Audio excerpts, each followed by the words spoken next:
প্রিয় ষষ্ঠ শ্রেণীর শিক্ষার্থীরা, RS 24 আওয়ার্স স্কুলের পক্ষ থেকে স্বাগত জানাচ্ছি ইতিহাস ও সামাজিক বিজ্ঞানের শিখন অভিজ্ঞতা ৭ প্রকৃতি সংরক্ষণ কার্যক্রমের প্রথম পর্বে পৃষ্ঠা ৭৪ হতে। তোমরা যারা শিখন অভিজ্ঞতা ৬ দক্ষিণ এশিয়া ও বিশ্বের ইতিহাসে ভূপ্রকৃতির প্রভাবের প্রথম ও দ্বিতীয় পর্বগুলো দেখনি, তোমাদের দেখার সুবিধার্থে এই ভিডিওর নিচে ডেসক্রিপশন বক্সে প্রথম ও দ্বিতীয় পর্বের লিঙ্কগুলো দিয়ে দেব। তোমরা তোমাদের সুবিধা মতো দেখে নিতে পারবে। আজকের ক্লাসটি শুরু করার আগে তোমাদের কাছে একটা রিকোয়েস্ট থাকবে, তোমরা যারা এখনো আমার চ্যানেলটি সাবস্ক্রাইব করোনি তাড়াতাড়ি সাবস্ক্রাইব করে যুক্ত হয়ে যাও। ইতিহাস ও সামাজিক বিজ্ঞান সহ বিভিন্ন বিষয়ের ক্লাস দেখে নিজেদের যোগ্যতা বাড়াও। চলো এবার আজকের ক্লাসটিকে সামনের দিকে এগিয়ে নেওয়া যাক। প্রকৃতি সংরক্ষণ কার্যক্রম। আনুচিং মগিনী ক্লাসে মন খারাপ করে বসেছিল। মিলি এসে জিজ্ঞেস করলো, কিরে তোর মন খারাপ কেন? আনুচিং বলল, স্কুলে আসার পথে নদীর ধারে সে খুব একটা বাজে ঘটনা দেখে এসেছে, তাই তার মন খারাপ। মিলি বলল, আমি না তোর বন্ধু, আমাকে বল কি দেখেছিস?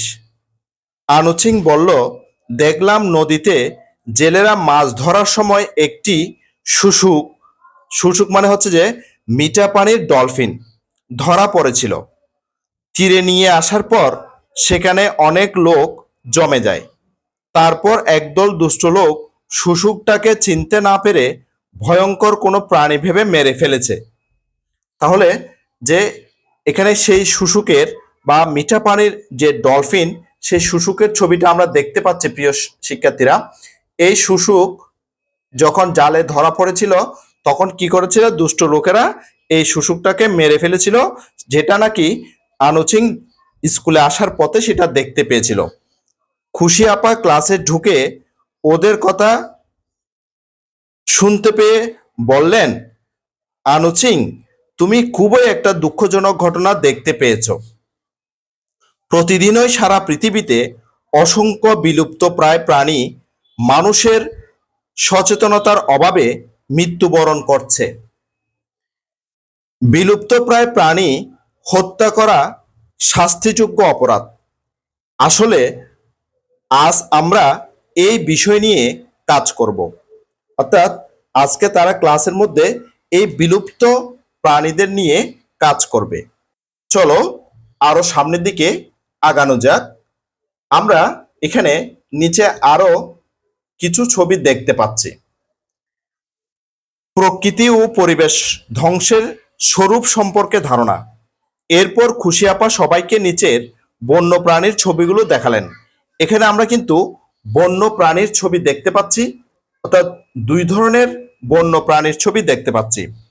প্রথম যে ছবিটা দেখতে পাচ্ছি সেটি হলো বেঙ্গল ফ্লোরিক্যান, এবং দ্বিতীয় যে ছবিটা দেখতে পাচ্ছি সেটা হচ্ছে কি হায়েনা, অর্থাৎ আমরা এখানে হায়েনার ছবি দেখতে পাচ্ছি। চলো এবার আরো সামনের দিকে আগানো যাক। এর পরের পৃষ্ঠায় আমরা আরো কিছু ছবি দেখতে পাচ্ছি। প্রথমে যে ছবিটা দেখতে পাচ্ছি আমরা সেটা হচ্ছে যে ময়ূরের ছবি। আমরা এখানে ময়ূরের ছবিটা দেখতে পাচ্ছি। এরপরে যে ছবিটা দেখতে পাচ্ছি এটা হচ্ছে যে নীলগাই, অর্থাৎ এদের গায়ের রং নীল, সেজন্য এদেরকে বলা হয় নীলগাই। এরপরে আমরা নিচে আরো কিছু ছবি দেখতে পাচ্ছি, সেই ছবিগুলো একটু ভালো করে দেখে নিই প্রিয় শিক্ষার্থীরা। যে প্রথম যে ছবিটা এখানে দেখতে পাচ্ছি এই ছবিটা হচ্ছে যে বনরুই, এটা হচ্ছে যে বনরুইয়ের ছবি। এরপরে পরে যে ছবি অর্থাৎ সর্বশেষ যে ছবিটা আমরা দেখতে পাচ্ছি সেই ছবিটার নাম হচ্ছে যে স্লথ ভালুক, অর্থাৎ আমরা স্লথ ভালুকের ছবিটা দেখতে পেলাম। চলো এবার আরো সামনের দিকে আমরা আগাই। এবার আমরা একটু এদের সম্পর্কে পড়ব, অর্থাৎ যে এই খুশি আপার সাথে যে ক্লাসটা হচ্ছে সেই ক্লাস সম্পর্কে এবার আমরা জানবো। তারপর জিজ্ঞাসা করলেন, ছবির পাখি ও প্রাণীগুলো দেখতে কেমন লাগছে?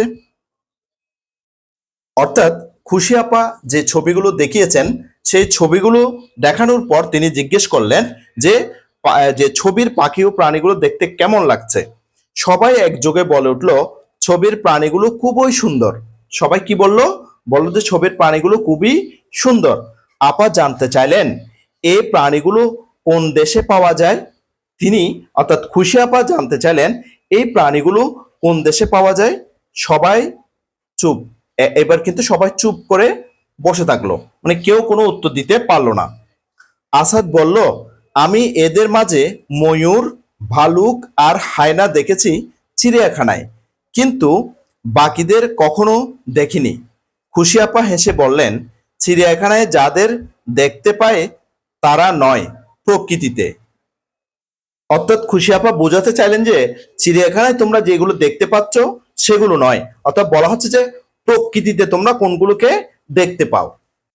এরপর তিনি বললেন, তারপর বললেন, কেমন হতো যদি এই প্রাণীগুলো আমাদের দেশের বনাঞ্চলে ঘুরে বেড়াতো, কিন্তু সেটা হয়তো আর কখনোই সম্ভব হবে না, কেননা বাংলাদেশে এই ধরনের আর একটি প্রাণীও বেঁচে নেই, এগুলো বিলুপ্ত হয়ে গেছে।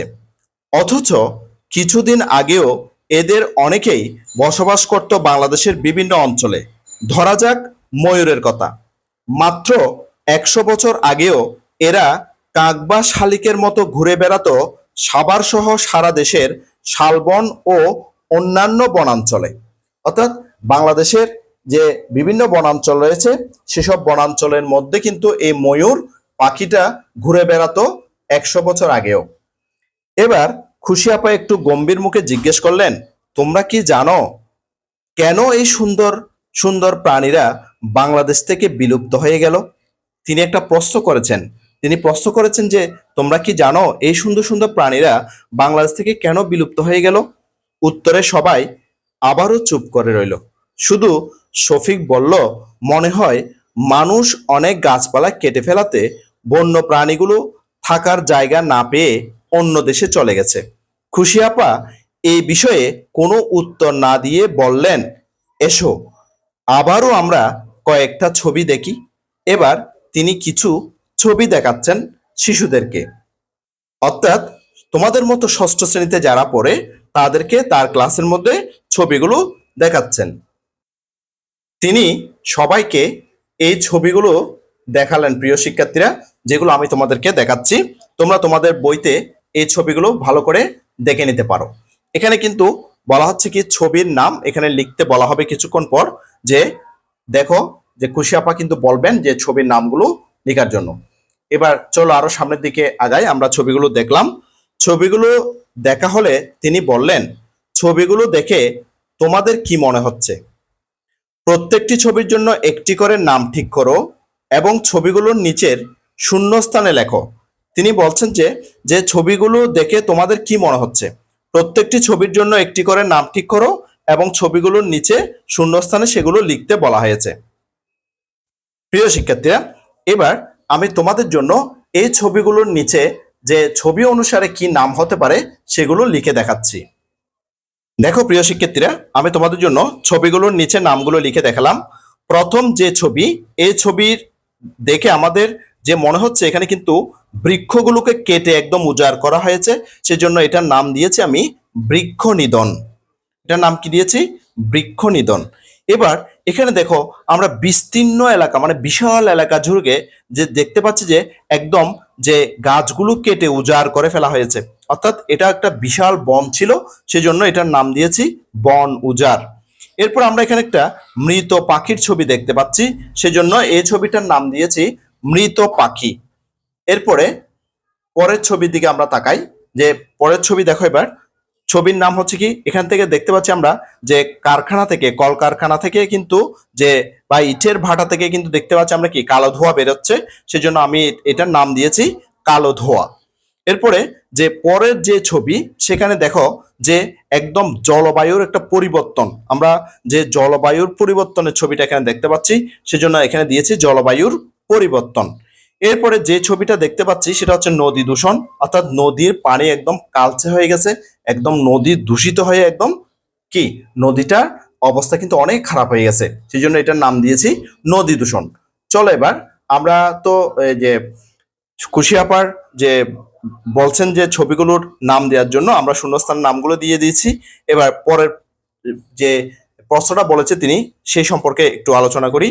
ছবিতে যা দেখানো হচ্ছে তার সাথে তোমরা কি বন্যপ্রাণী বিলুপ্ত হওয়ার কোনো সম্পর্ক খুঁজে পাও? উত্তর হ্যাঁ হলে কি সম্পর্ক রয়েছে তা কি বলতে পারো?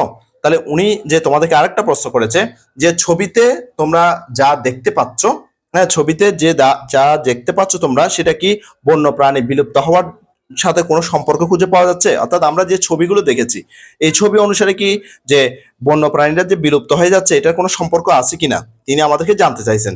উনি বলছেন যে উত্তর যদি হ্যাঁ হয়, কি সম্পর্ক রয়েছে তা কি বলতে পারো? তা তোমাদেরকে আরেকটা প্রশ্ন করেছে যে যদি সম্পর্ক থাকে, তে যে উনি তার ক্লাসের মধ্যে জিজ্ঞেস করেছে যে যদি সম্পর্ক থাকে তাহলে যে কি সম্পর্ক রয়েছে তা কি বলতে পারো? তারপর তিনি বললেন, চলো এই প্রশ্ন দুটির উত্তর আমরা দলগতভাবে খুঁজে বের করি। এরা কি করছে? এবার দলগতভাবে সেই প্রশ্নের উত্তরটা খুঁজে বের করার চেষ্টা করতেছে। এরপর সবাই 5 বা 6 জনের ছোট ছোট দলে বিভক্ত করে 10 মিনিট আলোচনা করে প্রশ্ন দুটির উত্তর লিখলো এবং দলগতভাবে উপস্থাপন করলো। তাহলে এই প্রশ্নটার উত্তর তারা কি করেছে? দলগতভাবে লিখেছে এবং দলগতভাবে সেটা উপস্থাপন করেছে। এবার চলো আমরা করব। চলো আমরাও ওদের মতো আমাদের বন্ধুদের সাথে দলগতভাবে প্রশ্নগুলোর উত্তর খুঁজে বের করি। এবার কি করব?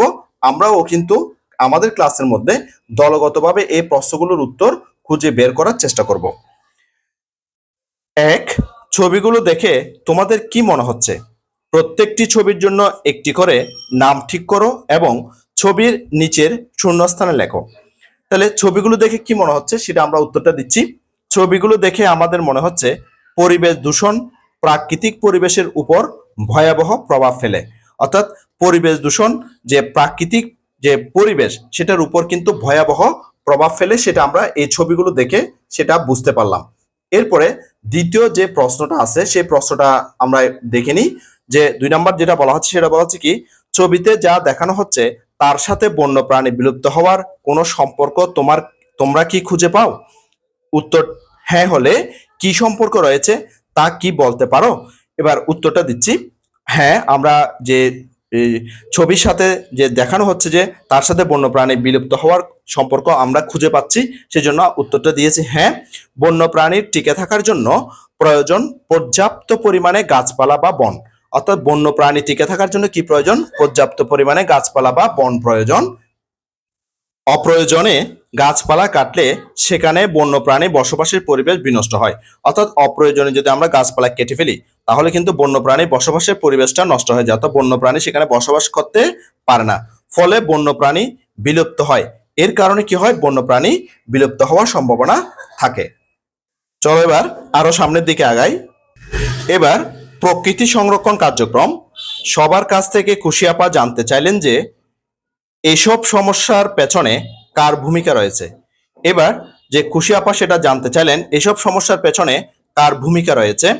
এসব সমস্যা দূর করতে হলে কাকে ভূমিকা পালন করতে হবে, অর্থাৎ এই সমস্যাগুলো দূর করার জন্য কাকে ভূমিকা পালন করতে হবে সেটা এখানে প্রশ্ন করেছেন তিনি। এবার এখানে বলা হচ্ছে চলো আমরাও এই প্রশ্নগুলোর উত্তর ভেবে বের করি। এবার আমি তোমাদের জন্য এই 2টা প্রশ্নের উত্তর ভেবে বের করে তোমাদের জন্য উপস্থাপন করতেছি। উত্তরটা দেখো না প্রিয় শিক্ষার্থীরা। প্রথম যে প্রশ্ন, সে প্রশ্নটা হচ্ছে যে এসব সমস্যার পেছনে কার ভূমিকা রয়েছে। উত্তরটা হচ্ছে যে এসব সমস্যার পেছনে মানুষের ভূমিকা রয়েছে। এসব সমস্যার পেছনে কার ভূমিকা রয়েছে? মানুষের ভূমিকা রয়েছে। এবার দ্বিতীয় প্রশ্ন, এসব সমস্যা দূর করতে হলে কাকে ভূমিকা পালন করতে হবে। উত্তরটা হচ্ছে যে এসব সমস্যা যেহেতু মানুষ সৃষ্টি করেছে তাই তা দূর করতে হলে মানুষকে ভূমিকা পালন করতে হবে। তাহলে প্রিয় শিক্ষার্থীরা, মানুষরা কি করলে যে এই সমস্যা দূর করতে পারে? মানুষ যে পরিবেশের যে ক্ষতি হয় এমন কোনো কাজ করা যাবে না। হ্যাঁ, এরপরে হচ্ছে কি নির্বিচারে গাছপালা বা বন উজাড় করা যাবে না। আবার যদি আমাদের প্রয়োজনে যদি কোনো প্রয়োজনে গাছ কাটি, আমরা কিন্তু তার চেয়ে 2 গুণ বা 3 গুণ পরিমাণ কিন্তু আমরা গাছ লাগাবো। ঠিক আছে? এবং বন্য প্রাণী দেখা মাত্র আমরা কিন্তু তাদেরকে মেরে ফেলবো না, অর্থাৎ কোনো হত্যা করব না। এরপরে যে বন্যপ্রাণী ও পরিবেশ সম্পর্কিত সরকারি যে আইন বা নীতিমালা আছে তা আমরা কিন্তু মেনে চলবো। এভাবেই মানুষ এসব সমস্যা দূর করতে ভূমিকা পালন করতে পারে। আশা করছি তোমরা খুব ভালো মতো এই ব্যাপারে বুঝতে পেরেছো। চলো এবার আরো সামনের দিকে আগাই। তখন তিনি আবার জিজ্ঞেস করলেন, সেক্ষেত্রে আমরা কিভাবে কাজ করলে প্রকৃতি ও পরিবেশ সংরক্ষণের কাজে বেশি ভূমিকা রাখতে পারবো? উত্তরে সবাই বলল যে সবাই মিলে কাজ করলে বেশি ভূমিকা রাখা যাবে। তখন সকলের উদ্দেশ্যে খুশি আপা বললেন, তাহলে আমরা প্রকৃতি ও পরিবেশ সংরক্ষণের জন্য সক্রিয় নাগরিক ক্লাবের মাধ্যমে কার্যক্রম গ্রহণ করতে পারি, যেখানে সবাই মিলে কাজ করা যাবে। এই প্রস্তাবে সবাই খুব আনন্দিত হয়ে উঠল। আনুচিং বলল, দারুণ হবে, তাহলে আমরা অসহায় শুশুকদের রক্ষা করতে পারবো। নাসির জিজ্ঞাসা করলো যে তাহলে আমরা কি কি কার্যক্রম করব? এই পর্যায়ে সবাই ইনক্লুশনের অর্থাৎ সবাইকে যুক্ত করার নীতিমালা অনুযায়ী দলে বিভক্ত হয়ে নিচের শ্যামলী গল্পটি পড়ল। অর্থাৎ তারা এখন একটা যে শ্যামলী নামের যে রচনা আছে বা যে শ্যামলী নামের যে গল্প আছে সেই গল্পটা এখন তারা পড়বে। প্রিয় শিক্ষার্থীরা, আমরাও কিন্তু শ্যামলী নামের গল্পটা এখন পড়ব। আমরা এখানে যে ছবিতে দেখতে পাচ্ছি এখানে বিভিন্ন ধরনের বন্য প্রাণী কিন্তু যে অবাধে বিচরণ করতেছে। চলো এবার আমরা শ্যামলী গল্পটা শুরু করি। অনেক অনেক দিন আগের কথা, জায়গাটা কোথায় তা নির্দিষ্ট করে জানা যায় না। এক দেশে এক থই থই জলের মায়াবী নদীর ধারে খুব সুন্দর একটা গ্রাম ছিল। নাম ছিল তার শ্যামলী। তাহলে শ্যামলী নামের একটা সুন্দর গ্রাম ছিল। কোথায় ছিল সেটা কিন্তু বলা যাচ্ছে না। গ্রামের একদিকে নদী আর বাকি তিন দিকে ছিল ঘন সবুজ বন। গ্রাম আর বনে ছিল রং বেরঙের ফুল আর গাছপালা। ওই গ্রামের ধারের বনে গাছে গাছে উড়ে বেড়াতো সুন্দর সুন্দর সব কীটপতঙ্গ আর পাখি। ঘুরে বেড়াতো নানা রকমের বাহারি বন্য প্রাণী। গ্রাম আর বনে কীটপতঙ্গ, পশু পাখি আর মানুষ মিলেমিশে সুখে শান্তিতে ছিল। কিন্তু হলো কি, কয়েক বছরের ব্যবধানে দেখা গেল যে প্রথমে আস্তে আস্তে বনের ঘাস আর ছোট ছোট গাছ কমে যেতে লাগলো। আমরা সেই বিপর্যয়ের ছবিটা এখানে দেখতে পাচ্ছি প্রিয় শিক্ষার্থীরা। তারপর আস্তে আস্তে বড় বড় গাছপালাও কমতে লাগলো। ওরা খেয়াল করলো ধীরে ধীরে এলাকায় বৃষ্টিও কমে যেতে লাগলো। অর্থাৎ গাছপালা কমে গেলে কিন্তু প্রিয় শিক্ষার্থীরা বৃষ্টি কমে যায়। গাছপালার সাথে সাথে কীটপতঙ্গ আর পশু পাখিও হারিয়ে যেতে লাগলো। আস্তে আস্তে বৃষ্টি এতই কমে গেল যে নদীর পানিও শুকাতে থাকলো। চারপাশের সবুজ রং উধাও হয়ে শুকনো খটখটে বাদামি রং ছড়িয়ে পড়তে শুরু করলো। নদীর পানি আর বৃষ্টি কমে যাওয়ায় ক্ষেতের ফসলও কমে যেতে লাগলো। আশঙ্কা দেখা দিল যে এই অবস্থা চলতে থাকলে কিছুদিনের মধ্যেই গ্রামের মানুষের খাবারও কমে যাবে। গ্রামটির অবস্থা এমনই প্রাণহীন বিবর্ণ হয়ে গেল যে বহু বছরের ব্যবধানে যারা গ্রামটিতে বেড়াতে আসতো তারা প্রথমে দেখে চিনতেই পারত না যে এটাই তাদের সেই শ্যামলী নামের গ্রাম। সবাই শুধু এটাই বলতো যে কি সুন্দর গ্রামটা এখন কেমন হয়ে গেল। কিন্তু কেউ জানতো না কি করলে শ্যামলী গ্রামের হারানো প্রাণ আবার ফিরে আনা যায়। এমনই যখন অবস্থা, তখন ওই গ্রামের একদল ছেলে মেয়ে চিন্তা করলো এই অবস্থার একটা পরিবর্তন দরকার। ঠিক করলো তারা তাদের গ্রামের হারিয়ে যেতে বসা সবুজ গাছপালা, রং বেরঙের পশু পাখি, কীটপতঙ্গ আর জল থই থই নদী আবার ফিরিয়ে আনবে। কিন্তু তারা জানে না কিভাবে এই কাজ সম্পন্ন করা সম্ভব। একদিন তারা আলোচনায় বসলো, একটা উপায় খুঁজে বের করতে হবে। নিজেদের মধ্যে কথা বলে ওরা বুঝলো আসলে সমস্যাটা সম্পর্কে অনেক প্রয়োজনীয় কথাই তারা জানে না, আর তাই সেগুলো সমাধানও করতে পারছে না। ভেবে ভেবে তারা কয়েকটি বিষয় বের করলো যার উত্তর না জানলে সমস্যাটির সমাধান করা সম্ভব হবে না। বিষয়গুলো হচ্ছে, প্রথম যে বিষয়টা সেটা হচ্ছে কি, আগে বনের গাছপালা, পশু পাখি, কীটপতঙ্গের সংখ্যা এবং বৃষ্টি আর নদীর পানির পরিমাণ কেমন ছিল। এরপরে যে প্রশ্নটা সেটা হচ্ছে যে এখন বনের গাছপালা, পশু পাখি, কীটপতঙ্গের সংখ্যা এবং বৃষ্টি আর নদীর পানির পরিমাণ কেমন আছে। এরপরে কেনই বা এসব কমে গেল? এরপরের প্রশ্নটা হচ্ছে কি, কি করলে আবার বনের গাছপালা, পশু পাখি, কীটপতঙ্গের সংখ্যা এবং বৃষ্টি আর নদীর পানির পরিমাণ বাড়বে? এইসব প্রশ্ন তারা উত্তর খুঁজতে চেষ্টা করলো। এবার পরের পৃষ্ঠায় সমস্যা সমাধানের প্রশ্নগুলো চিহ্নিত করতে পেরে তারা ভীষণ খুশি হলো। এবার তারা ভাবতে শুরু করলো কোথায় গেলে কার কাছে এসব প্রশ্নের উত্তর পেতে পারে। তারা তাদের শিক্ষকের কাছে জানতে পারলো যে তাদের গ্রামের বন বিভাগের যে অফিস আছে সেখানকার লোকজন ও লাইব্রেরি বনের পশু পাখি আর গাছপালা নিয়ে কাজ করে, ওদের কাছে এসব প্রশ্নের উত্তর পাওয়া যেতে পারে। শিক্ষকের কথা মতো ওরা বন বিভাগের লাইব্রেরি ঘেঁটে অনেক বই আর রিপোর্ট খুঁজে পেল যেখানে এই প্রশ্নগুলোর উত্তর পাওয়া যেতে পারে। বই আর রিপোর্টগুলো নিয়ে তারা সবাই মিলে বেশ কিছুদিন পড়াশোনা করার পর তাদের বন আর বনের গাছপালা ও পশু পাখি বিষয়ক অনেক কিছু জানতে পারলো। সেখানকার লোকজনের কাছ থেকে কিছু জানতে পারলেও তাদের বদলির চাকরির ফলে বা চাকরি বলে অতীত সম্পর্কে বেশি কিছু তারা বলতে পারেনি। তাছাড়া মুশকিল হলো যে বিষয়গুলো তারা জানলো সেগুলো সবই তাদের প্রশ্নের সাথে সম্পর্কযুক্ত হলেও সরাসরি প্রশ্নের উত্তর দেয় না।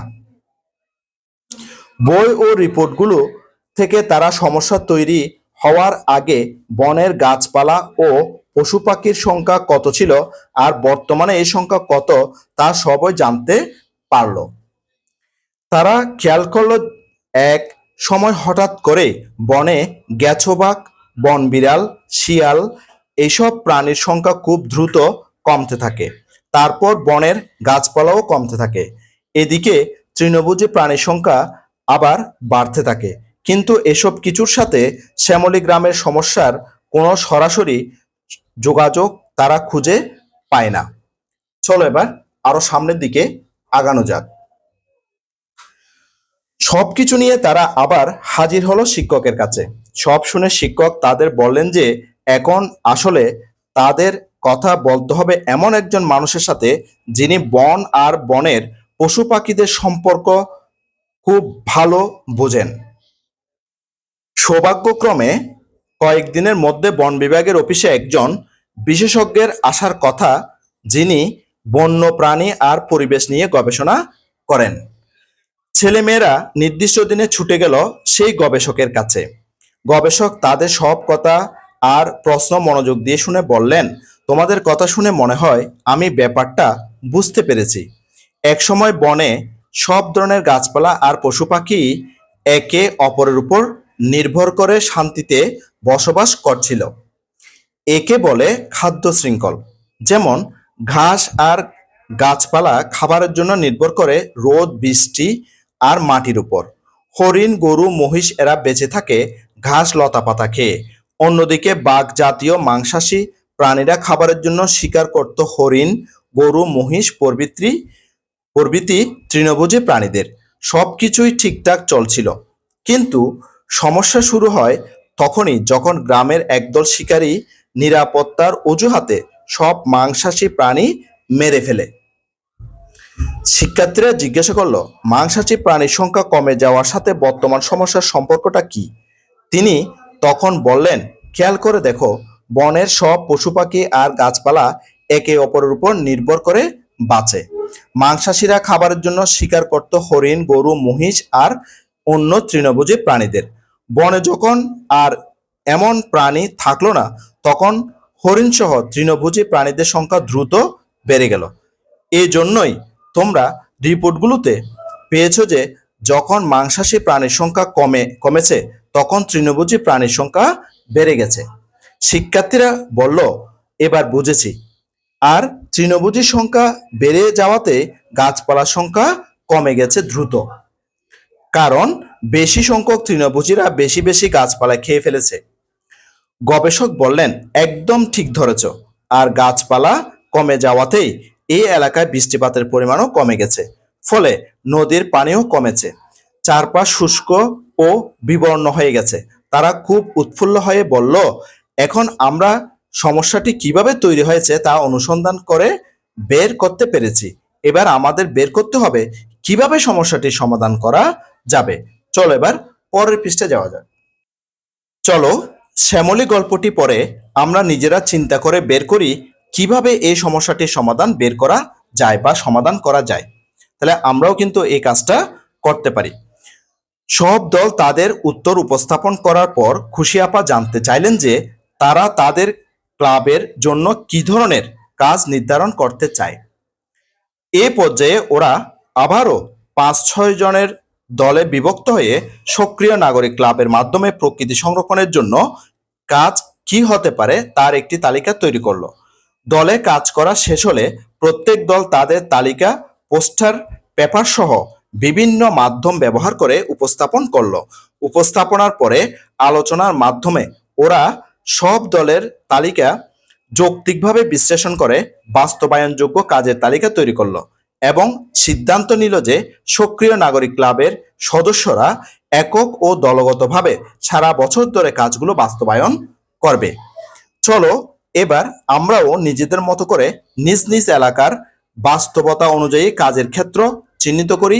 নিচে 3টি উদাহরণ দেওয়া হলো বোঝার সুবিধার্থে। চাইলে এগুলো রাখতেও পারো, আবার বাদ দিয়ে অন্য কাজের কথা ভাবতে পারো।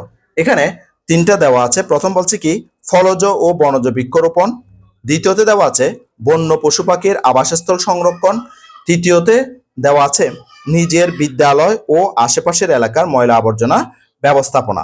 এবার আমি তোমাদের জন্য প্রিয় শিক্ষার্থীরা আরো যে যে বাকি ছিল 4টা, এই 4টা লিখে দিয়েছি।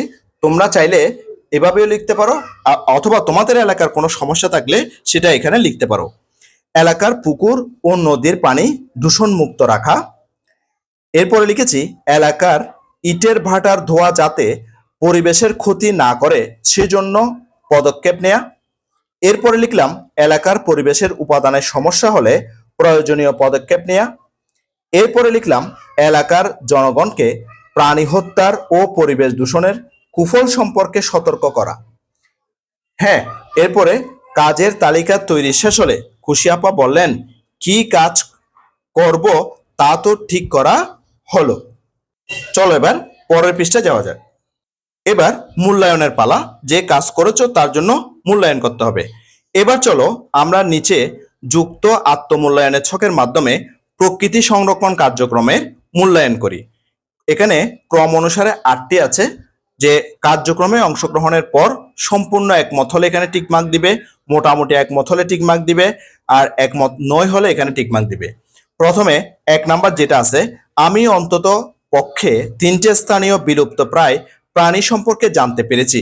তুমি যদি সম্পূর্ণ একমত হয়ে থাকো তাহলে সম্পূর্ণ একমতের এখানে টিকমার্ক দিবে, আর মোটামুটি একমত হলে এখানে, আর একমত না হলে এখানে টিকমার্ক দিবে। এবার 2 নাম্বার, আমি বা আমরা প্রাণী, বন্য প্রাণী পরিবেশ রক্ষায় অন্তত পক্ষে একটি উদ্যোগ গ্রহণ করেছি। যদি গ্রহণ করে থাকো তাহলে সম্পূর্ণ একমত হলে সম্পূর্ণ একমতের জায়গায় টিকমার্ক দিবে। এরপরে 3 নাম্বার, প্রকৃতি সম্পর্কে আমার আগ্রহ সৃষ্টি হয়েছে। যদি সৃষ্টি হয়ে থাকে, যদি সম্পূর্ণ একমত হয়ে থাকে তাহলে একমতে টিকমার্ক দিবা, মোটামুটি একমত হয়ে থাকলে এখানে টিকমার্ক দিবা, আর একমত না হলে এখানে টিকমার্ক দিবা। 4 নাম্বার, বন্য প্রাণীর প্রতি আমার ভালোবাসা আগের চেয়ে বেড়েছে। যদি সম্পূর্ণ একমত হয় তাহলে এখানে টিকমার্ক দিবা, আর মোটামুটি একমত হলে এখানে টিকমার্ক দিবা, একমত না হলে এখানে টিকমার্ক দিবা। এরপরে 5 নাম্বার, আমি ভবিষ্যতে প্রকৃতি ও পরিবেশ রক্ষায় দৃঢ় প্রতিজ্ঞ। যদি সম্পূর্ণ একমত হও এখানে টিকমার্ক দিবা, আর মোটামুটি হলে মাঝখানটাতে টিকমার্ক দিবা অর্থাৎ এটাতে, আর একমত না হলে এখানে টিকমার্ক দিবা। এরপর হচ্ছে 6 নাম্বার, আমি বিশ্বাস করি আমার কাজে ক্লাব উপকৃত হয়েছে। যদি উপকৃত হয় এখানে টিকমার্ক দিবা, আর মোটামুটি একমত হলে এখানে, আর একমত না হলে এখানে টিকমার্ক দিবা। এরপরে 7 নাম্বার, প্রকৃতি ও পরিবেশ কেন আমাদের জন্য গুরুত্বপূর্ণ তা বুঝতে পেরেছি। যদি বুঝতে পেরেছো বা বুঝতে পেরে থাকলে যদি সম্পূর্ণ একমত হও তাহলে এখানে টিকমার্ক দিবা, আর যদি মোটামুটি একমত হও তাহলে মাঝখানটাতে টিকমার্ক দিবা, একমত না হলে সর্বশেষ যেখানে আছে সেখানে টিকমার্ক দিবা। এরপরে 8 নাম্বার যে প্রশ্নটা আছে সেটা হচ্ছে কি, প্রকৃতি ও পরিবেশের বিলুপ্তির অন্তত 3টি কারণ সম্পর্কে আমি ব্যাখ্যা করতে পারি। তুমি যদি ব্যাখ্যা করতে পারো সম্পূর্ণ একমত হও তাহলে এখানে টিকমার্ক দিবা, আর যদি মোটামুটি একমত হও এখানে টিকমার্ক দিবা, আর একমত না হলে এখানে টিকমার্ক দিবা। আশা করছি আজকের ক্লাসটি তোমাদের কাছে অনেক অনেক ভালো লেগেছে। এরই মাধ্যমে আমরা যে আমাদের শিখন অভিজ্ঞতা 7 প্রকৃতি সংরক্ষণ কার্যক্রম এই অধ্যায়টি আমরা এক পর্বের মাধ্যমে শেষ করলাম। আমি আগামী পর্বে শিকন অভিজ্ঞতা ৮ আমাদের এলাকায় মুক্তিযুদ্ধ এই শিকন অভিজ্ঞতাটা নিয়ে ক্লাস শুরু করব। ইতিহাস ও সামাজিক বিজ্ঞানের শিকন অভিজ্ঞতা ৮ আমাদের এলাকায় মুক্তিযুদ্ধ এর প্রথম পর্বটি দেখার আমন্ত্রণ জানাচ্ছি।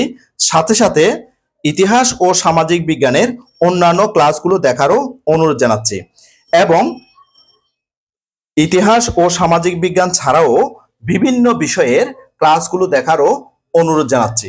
ইতিমধ্যে তোমরা যারা আমার চ্যানেলটি সাবস্ক্রাইব করে আমার ক্লাসগুলো নিয়মিত দেখতেছো, তোমাদেরকে আমার অন্তরের অন্তঃস্থল থেকে অসংখ্য অসংখ্য ধন্যবাদ। আর যারা সবেমাত্র আজকে প্রথমবার আমার ক্লাসটি দেখলা, তোমাদের প্রতি অনুরোধ রইল তোমরা আমার চ্যানেলটি সাবস্ক্রাইব করে পাশের নোটিফিকেশন অল করে বেল বাটনটিকে বাজিয়ে দাও। আর তোমার বন্ধুদের সাথে ও আত্মীয় স্বজনের সাথে ক্লাসগুলো বেশি বেশি শেয়ার করো, যাতে করে তারাও তোমার মতো দেখে উপকৃত হয়। ইতিহাস ও সামাজিক বিজ্ঞানের শিকন অভিজ্ঞতা ৮ আমাদের এলাকায় মুক্তিযুদ্ধ এর প্রথম পর্বটি দেখার আমন্ত্রণ জানিয়ে আজকের ক্লাসটি থেকে এখানেই বিদায় নিচ্ছি। সবাই ভালো থাকবা, সুস্থ থাকবা, অবশ্যই নিরাপদে থাকবা। সবাইকে ধন্যবাদ।